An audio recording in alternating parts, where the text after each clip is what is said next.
Баршаңызға сәлем. Бүгін сіздерге гарнирі күріштен парлив етпен қорылған өте дәмді тағам жасап көрсететін боламын. Жасалу жолы өте оңай, тез дайындалатын дәмді тағам. Қазір керек заттар бізге: бірінші етті турап аламын. Орташа көлемде турап аламын.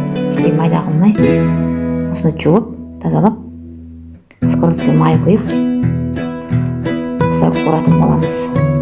Шамалы су тартылғаннан кейін 2 бас пияз турап салам. Пиязды шама араластырып қуырған соң, үстіне майда көбейтіп туралған 2 сәбіз салам. 2 сәбіз, 2 мұздатылған болгар бұрышын салам.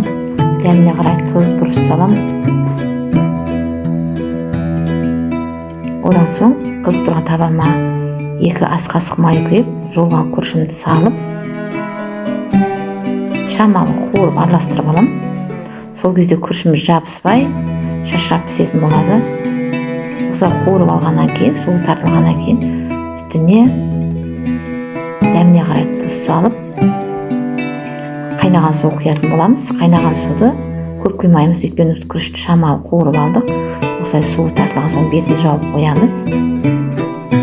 15 минутта күрішіміз пісетін дайын болатын болады. Міне күрішіміз пісті. Өте жабыспай әдемі болып ашылып тұр. Енді осыған консервный жүгеріні қосып араластырамын. Өздеріңіз қалауларыңыз бойынша жүгері қоспай қойсаңыздар болады. Енді осы ыстық тағамды беру үшін әдемілеп осындай кесенің ортасын салып, күрішімізді қыздырып саламыз да ыдысты екінші бетіне тәуелкендерден көретін боламыз. Сонда осындай әдемі гарниріңіз форма болады. Кесені алып қоямыз да, кесенің орнына еттен жасаған, көкөніспен еттен жасалған парлив құятын боламыз. Осылай саламыз ортасына.